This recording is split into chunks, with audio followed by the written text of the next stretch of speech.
Бишкекте эрте мененки 11-лер чамасындагы көрүнүштү көрүп элдин баары таң калууда.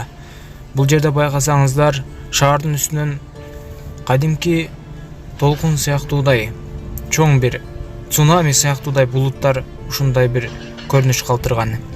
Аллах Таала бизге ушундай бир алдын ала бир белги берип жаткан сыяктуудай көрүнөт. Караңыздарчы, баарыбыз тоо кылып ыйман келтирбесек, өзгөчө көрүнүштөр, Алланын кудурети ушинтип бир эскертүүлөрдү берип аткан сыяктуудай көрүнүп жатат.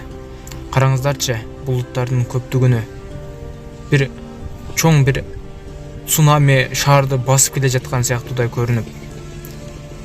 Бул көрүнүш мындай эч кандай качан болгон эмес. Кудай өзү сактасын, караңыздарчы. Шамал болуп жатат. Ушунчалык үрөй учурган коркунучтуу көрүнүш. Катар булуттар линияда чызып койгондой көрүнүш калтырып атат. Аллах сактасын баарыбызды.